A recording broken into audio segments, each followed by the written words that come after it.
Ini adalah IHSG dan 3 saham edisi Agustus minggu kedua. Stay tune.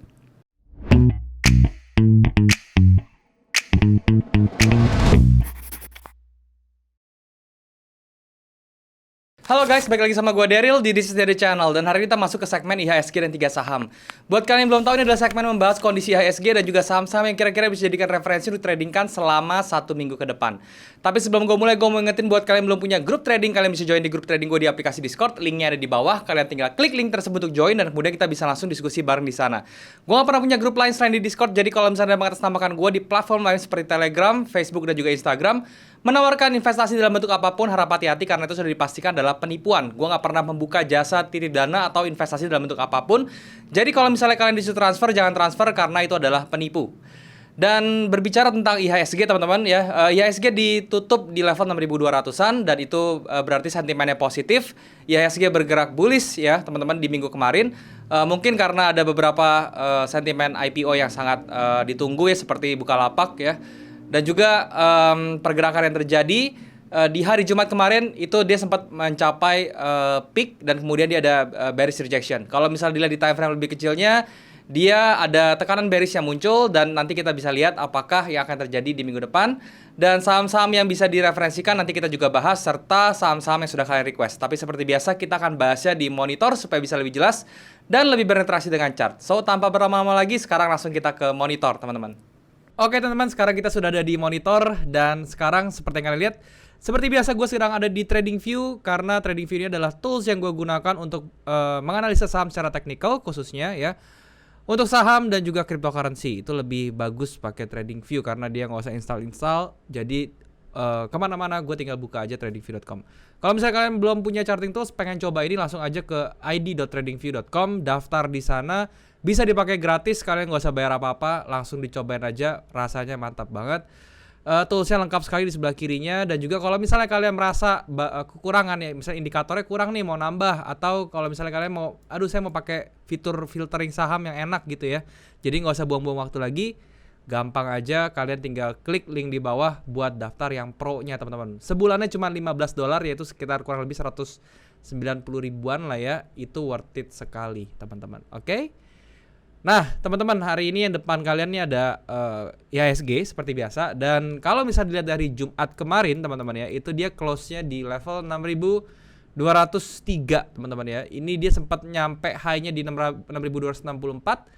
Sedikit lagi kena ke level resistance kita dan dia ke reject teman-teman ya. Jadi di hari Senin nanti kita lihat apakah ada satu candle yang nanti close-nya di hari Senin itu bisa di bawah low-nya dia, yaitu di level 6.190.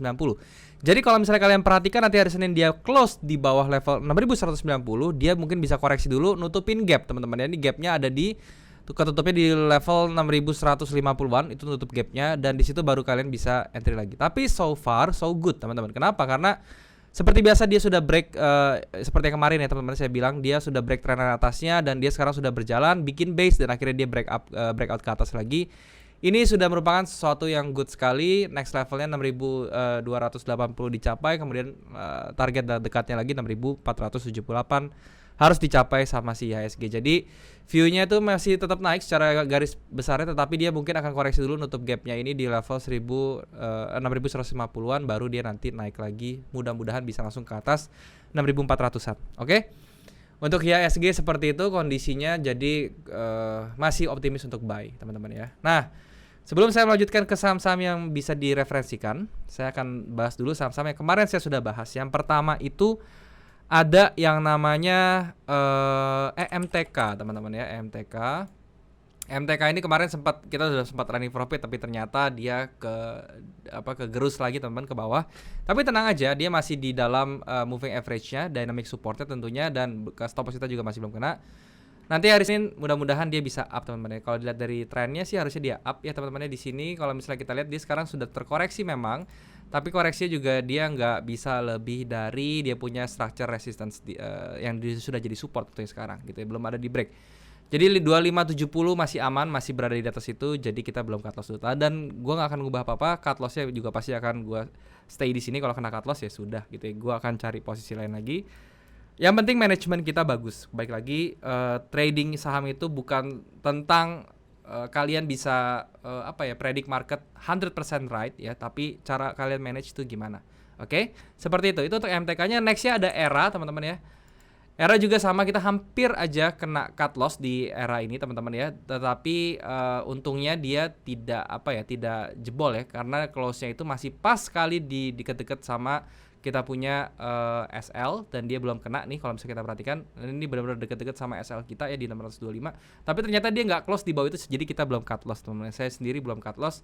Dan ternyata hari Jumatnya juga dia recover lagi naik ya, membentuk inside bar seperti ini. Nanti kalau hari Senin dia bisa tutup di atas level 655, teman-teman ya. Itu berarti sesuatu yang baik sekali untuk ERA Jaya, bisa sampai ke target kita di level 750-an, teman-teman. Jadi ERA juga masih belum cut loss, masih kita pertahankan dengan baik si ERA ini. Oke? Nah, sekarang saham-saham bisa direferensikan. Sekarang saya mau masuk ke sektor banking semua hari ini, teman-teman, yang saya rekomendasikan. Yang pertama itu ada BRIS. Oke? Kenapa saya rekomendasikan BRIS ya? Karena seperti kita tahu ya, belakangan ini sektor digital ya, bank-bank itu memang sedang naik, terutama yang digital, teman-teman ya. Dan si BRIS ini kan merupakan anak perusahaan dari si BRI ya. Dan kalau dari dia punya chartnya sendiri, kalau misalnya kita perhatikan di sini ya, teman-teman ya, dia waktu kemarin nih dari tanggal berapa nih? Sebentar, saya lihat dulu ya dari tanggalnya. Nah, dari tanggal 13 Januari sampai ke 22 Juni dia bearish, teman-teman ya. Dan kemudian dari 24 Juni sampai ke 30 Juli ya, dia itu lagi merangkak naik. Nah, kemudian dia ke retrace, teman-teman, dan di level tepat di level resistance-nya yang sekarang menjadi support di 2490 ya, di base kecil ini, atau bisa dibilang area demand-nya, dia mantul ya. Ada doji di sini mantul. Dan kalian perhatikan ya, dojinya ini sudah di break, teman-teman ya. Dojinya sudah di break. Jadi kalau misalnya kalian lihat nih, saya kandangin atas sama bawah. Nah, area merah ini ya. Ini kan area dojinya, yang mana itu area konsolidasinya. Nah, udah di break ke atas, udah close di atas itu. Hari Jumatnya dia sempat mau retrace, mau dibalikin lagi ke bawah, tapi ternyata ditolak dan dia masih bisa berhasil close di atas ini. Tandanya ini masih ada kekuatan power bullishnya. Jadi saya sangat optimis sekali ya. Jadi dia bisa naik sampai ke level 3060. Jadi kalau misalnya kalian mau beli BRIS, kalian bisa beli di harga opennya besok ya. Kemudian kalian bisa close di level 2500-an ya. Kemudian kalian TP-nya itu bisa di level 3060 ya. Risk reward ratio 1/2. Jadi ini sangat bagus sekali untuk kalian trading card. Nah, kemudian rekomendasi saya yang kedua, tentunya saya udah hampir nggak pernah masukin bank digital. Sekarang saya masukin nih, teman-teman. Rekomendasi yang kedua adalah bank, teman-teman. BANK, Bank Aladin Syariah. Kenapa saya merekomendasikan ini ya? Karena kalau misalnya kita lihat dari patternnya ya, ini sudah break ke atas, dia retrace ke atas lagi, dan kemarin saya sempat berpikir dia mau bikin head and shoulder dan ke bawah, tapi ternyata gagal ya. Kenapa? Karena saya bisa lihat di hari Kamis dia di reject ke atas, tetapi di hari Jumatnya di fill lagi rejectionnya. Berarti ini pembelinya atau peminat buyer powernya itu masih besar, dan dia menurut saya akan masih meneruskan ke atas. Jadi si bank ini juga cocok, atau kalian boleh pertimbangkan untuk masuk ke watchlist kalian. Caranya gampang banget, kalian tinggal beli di harga opennya ya. Kemudian kalian untuk stop lossnya nggak usah jauh-jauh seperti biasa ya, di level 3250 yaitu menjadi cut lossnya. Dan kemudian untuk TP-nya, teman-teman, kalian bisa menggunakan range dari pertama 1/1 range-nya seperti ini, kalian bisa pakai ya. Kalian 1/1 seperti ini ya. Nah, ini menjadi target kalian. Di sebelah sini ya. Nah, jadi target kalian yang pertama itu di level 4170 ya, yang mana itu risk reward ratio 1/2 juga, dan itu sangat baik sekali. Kalau misalnya kalian mau ambil jangka panjangnya ya, kalian bisa tarik 1/1 dari sini malahan ya, ke atas sini, dan itu target jangka panjangnya bisa sampai ke 4000, sekitar 4900-an ya, dengan risk reward ratio 1/4,5. Bank ini adalah BANK ini adalah bank digital ya, Bank Aladin Syariah ini ya, dan ini menurut saya oke. Jadi kalau misalnya kalian mau hold panjang itu masih bisa, teman-teman ya, karena ini akan terus growing, bahkan kalau misalnya kalian lihat seperti Arto ya, teman-teman ya, terus bank digital lain itu, yaitu ini masih tergolong cukup murah ya. Jadi kalian bisa perhatikan ini. Ingat ya, ini bukan rekomendasi, ini hanya pandangan saya, teman-teman. Jadi ini balik lagi keputusannya terserah kalian. Ini saya cuma kasih pandangan view saya secara teknikal aja. Oke? Itu untuk si BANK bank, teman-teman ya. Nah, Sekarang bahas saham-saham yang kalian request teman-teman, seperti biasa ya. Yang pertama itu ada PNBS. PNBS ini yang pertama, Panin Dubai Syariah ya. Jadi ini tampak apa ya?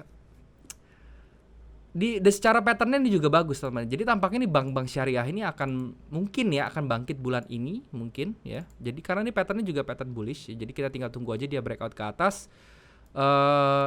Ini oke, karena risk rewardnya juga ini bagus sekali. Kalau misalnya kalian beli di level ini ya, sebentar. Kalau misalnya kalian beli di level ini, kalian cukup cut loss di level 135, entry di 150, targetnya bisa 1/1 seperti biasa ini ya. Kalian satu ukur seperti ini ya, kemudian kalian tinggal copy paste kayak gini aja. Ini target kalian nih ya, ini bisa targetnya di 200-an ya, 200 sampai 202 itu target kalian untuk PNBS. Jadi ini juga masih bagus untuk dibeli PNBS. BEFIK ya berikutnya. BEFIK ini bank lagi, Bank Victoria ya. Nah, kalau Bank Victoria seperti ini saya tidak menyarankan. Kenapa? Karena dia berada di level resistance ya. Jadi risk rewardnya kalau kalian buy itu terlalu berbahaya karena kalian bisa cut loss tuh ya, nahannya bisa sampai daerah sini 164 dan itu jauh banget, tidak sebanding dengan rewardsnya. Jadi BEFIK kita cari dulu yang lain karena itu masih banyak yang lain. Nextnya ada Baca teman-teman ya. Baca ini juga bank lagi, banyak banget yang request bank. Ini Baca Bank Capital. Ini juga saya nggak rekomendasikan. Kenapa? Ada di minor, ada di resistance juga ya, tepat sekali, dan rejection dan kembali lagi di sini dari rejection. Artinya dia bisa mengejar lagi ke bawah. Jadi ya kita skip dulu si Bacanya, bisa cari yang lain lagi yang lebih bagus. BBYB bank lagi aja teman-teman ya, Bank Neo e-commerce, dan ini juga digital bank, salah satu digital bank. Harganya sudah spike sekali dan di sini sudah kelihatan candle profit taking seperti ini, dan dia akan kejar turun, mungkin akan turun dulu, kejar nge-fill gapnya di 1200, dan disitulah baru kita bisa mencari level lagi. Kalau sekarang sudah ketinggian, banyak orang profit taking, hati-hati teman-teman ya. Jadi kalian nanti jadi nyangkuters, oke? Kemudian BRIS tadi sudah bahas, dan kemudian ada LPPF, oke? Nah, untuk LPPF ini sendiri teman-teman ya, kalau misalnya kita perhatikan, dia sudah berada di level support dan udah mantul ke atas dan dia sedang bergerak ke atas. Nah, di sini hanya yang perlu di concern kalau kalian mau buy adalah area shoulder-nya ya. Ini kan jadi left shoulder ceritanya, dan sekarang dia lagi membentuk right shoulder. Kalau misalnya kalian perhatikan, ini konsolidasinya cukup lama ya, dan dia break atas. Sekarang dia bikin left shoulder. Mungkin kalau dia simetrik dia bisa cukup lama ya, dan bisa ketahan di level-level ini aja. Jadi kalau menurut saya, daripada kalian ketahan di level-level ini aja, mendingan cari yang lain. Karena secara jujur ya teman-teman ya, LPPF ini kan termasuk retail teman-teman ya. Retail itu belum terlalu bagus sekarang karena kalian tahu ya, PPKM ya, mall-mall ditutup ya, Matahari nggak bisa jualan segala macam. Oke. Jadi itu kalau misalnya bisa masuk ke sense kalian ya, cari dulu yang lain karena takutnya duit kalian ketahan lama ya. Nextnya ada Agro teman-teman ya, Agro lagi ya. Agro ini juga bank lagi ya. Kita banyak bank ya. Agro ini bank BRI ya, BRI Agro ya, ini digital banknya si BRI kalau nggak salah ya teman-teman ya. Correct me if I'm wrong ya. Dan ini sekarang dia membentuk base ya, dengan range itu dari level 2890 sampai ke level 2420, dan itu tampaknya akan berlangsung cukup alot teman-teman, karena dengan melihat dia bikin rejection dan dia sekarang terkoreksi sampai ke level 2420. Jadi kalau misalnya kalian mau buy, tunggu ke 2400-an ya. Bukan berarti Agro jelek, Agro bagus teman-teman ya, Agro bagus. Saya sendiri pun suka sama si Agro ini ya, dan trennya pun masih bullish sekali. Cuman kalau misalnya sekarang ya, nanti kalian bisa ke drag lagi ke bawah. Nah, kalau misalnya menurut kalian itu ke drag ke bawah sekitar cuman 7% itu nggak ada artinya buat kalian ya, kalian boleh aja beli ya. Cuman perhatikan resikonya ya, karena kalau mau cut loss kita bisa di 2270 gitu loh. 2270 bisa 13%-an. Target Agro masih panjang ke atas ya. Kalau misalnya dengan hype-nya produk digital ini ya, kalian bisa ukur sampai atas ya. Masih bisa, targetnya masih 1/2 itu pasti masih dapat di 3300. Oke.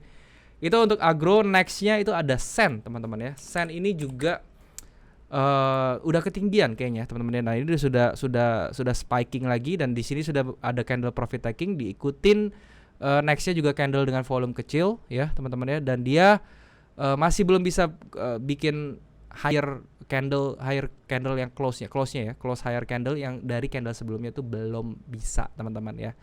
Jadi ini masih belum oke buat saya. Ini masih candle spinning tops, masih nggak tahu arahnya kemana. Lebih ke dia bakal koreksi lagi turun ke bawah sampai ke level 320-an, itu baru kalian bisa berpikir untuk mempertimbangkan sen. Nextnya ada APLN, Agung Podomoro Land ya, APLN ya. Ini konstruksi properti teman-teman masuknya. Sorry teman-teman ya. Untuk si Agung Podomoro Land belum oke juga karena dia masih berada di dynamic resistance-nya, dia masih bearish banget ini ya.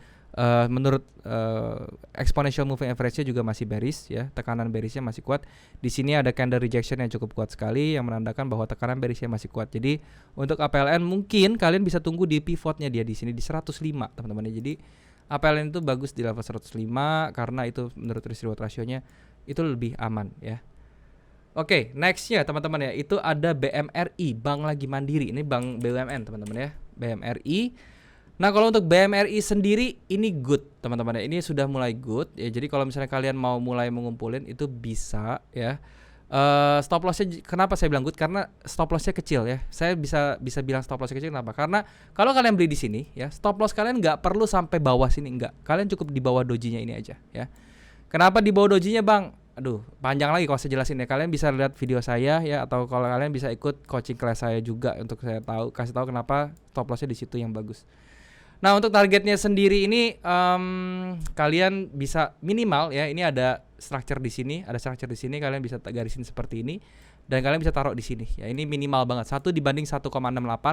Ini juga masih masuk hitungan ya. Kalau misalnya kalian mau main jangka tahan lebih panjang lagi jangka waktunya, kalian bisa taruh di 6.625 ya. Itu jadi 1 banding 3,25. So it's good. Tapi jangan lupa kalau udah pindah seperti ini, pindah target, ini BEP-in ya. BEP-in atau dikasih SL plus namanya ya. Jadi stop loss plus, cut loss plus ya. Jadi kalau kalian kena cut loss pun kalian kena trailing stop, ibaratnya seperti itu. Itu untuk BBRI seperti itu ya.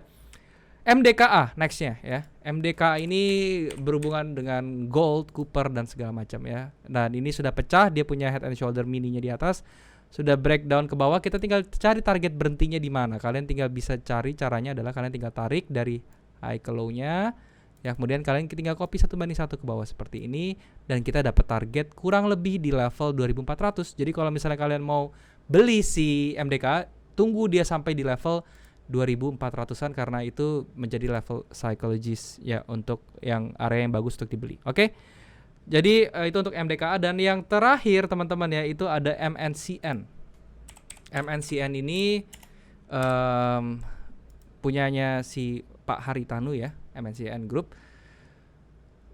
Nah ini juga sayangnya masih kurang oke ya, kurang oke secara teknikal teman-teman ya. Dia masih berada di jalur bearishnya, exponential moving average-nya nunjukin seperti ini, trennya masih bearish. Dan dia punya keadaan sekarang candle lagi di dynamic resistance juga ya, bisa dilihat di antara 21 dan 34 candle ya. Walaupun dia candle bullish, tapi bullishnya ada rejection di mana dia bisa kedorong sampai ke low-nya lagi di 790. Jadi kalau misalnya kalian mau beli si MNCN ini, lihat sampai dia kena 770 lah, 770 sampai 790 itu menjadi area buy yang bagus buat MNCN. Kalau sekarang belum dulu, hampir teman-teman, hampir terbaik. Jadi sebenarnya kalian bisa tunggu sebentar lagi karena 7790 770 ini harga yang bagus banget buat MNCN sebenarnya. Oke. Jadi kalian bisa ngumpulin. Tapi kalau misalnya kalian bilang, "Bang, target saya untuk MNCN tuh jauh banget." Ya jadi menurut saya kalau 770 830 ke 770 tuh saya males banget ngantrinya, nunggunya. Saya udah enggak sabar. Pokoknya saya mau beli sekarang, terus saya mau diemin sampai dia mau kena 1200-an. Monggo silakan. Kalau cara pandangnya seperti itu boleh ya. Kenapa? Karena itu kan long term sifatnya. Tapi kalau saya pribadi di sini saya nunjukin untuk yang intra, untuk yang yang day trade teman-teman ya, yang day trade sampai yang ke swingnya mingguan seperti itu.